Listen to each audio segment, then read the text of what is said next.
Okay, one of the first concepts that we try to stay with as an important fight doctrine in this combative system is we treat fists as if they're flames.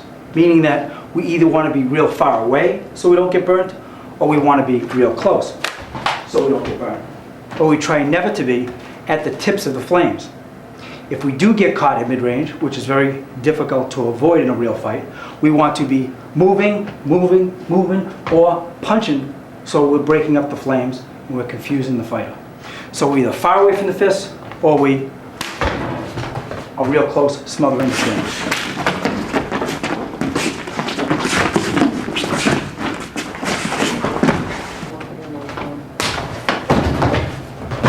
I'm going to use his ankle to pull me in. I'm going to take one long step, drive into his belly, and then back to the corner again. And then move in, come over, and control. Now we're into four corner again.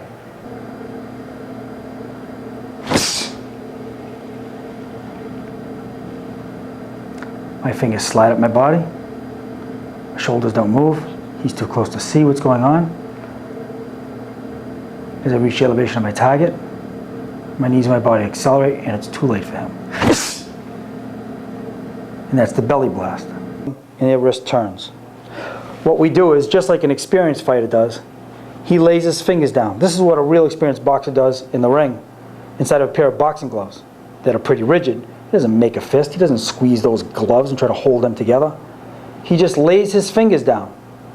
All the demonstrations that you watch in this video before today were with our hands, just laying our fingers down.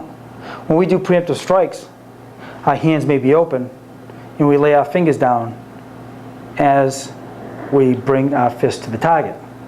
So just for a second, Warren, I'm going to throw this shot so they can actually see my hand. I'll try to throw it at an angle.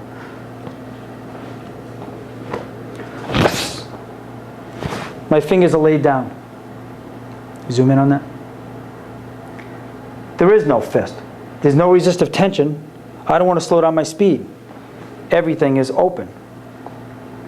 In combatives, we're constantly going from open hands to closed hands to open hands, especially in preemptive strikes. Preemptive strikes are done with a completely relaxed muscle, so it's incredibly fast. There's no chance to make a fist. We don't make fists. There are no fists in combatives. We just lay our fingers down. No pre-attack signs or signals, no stances, no hands up, just from here or here.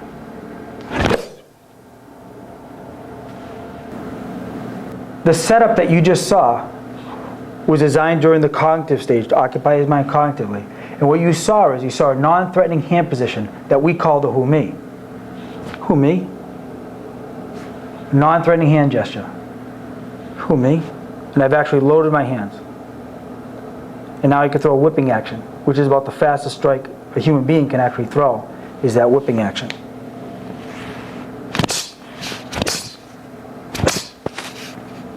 And that may go across his eyes, or his neck, and then of course it will be followed up. The who me.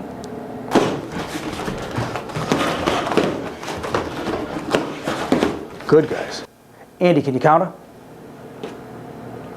Go, guys. Freeze! Can you counter? Go again.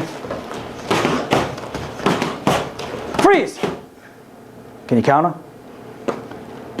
Andy was in perfect balance every single time. And these guys can do this with all kinds of combinations. But this is a fantastic drill if you have somebody that's going off balance all the time in their sparring or in their heavy drill work. This is the drill that you can test your fighter under adverse conditions with heavy punches like they were throwing, and he'll stay in his pocket, and then he knows he can counter any way he wants because he's balanced. Good job. And this is where the guy could learn. He's taking a look at where he is, where he lands, when he slips under a punch. He's thinking about where he could counter. And he's building a reflexive defensive mechanism with his head movement. Again, we have to do thousands of repetitions for it to become reflexive. Head movement is so important.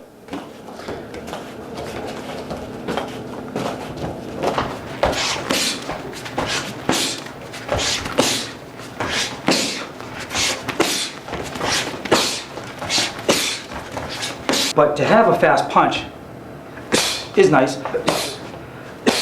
But throwing one punch at a time with somebody who already has some skills is going to be very difficult to hit somebody because I'm throwing them at long range and speed isn't enough against skilled fighters. What's real important is fast combinations. The distance between the 3 punches being short is more important than a fast punch. I'd rather see a fast combination, especially short. The short combinations.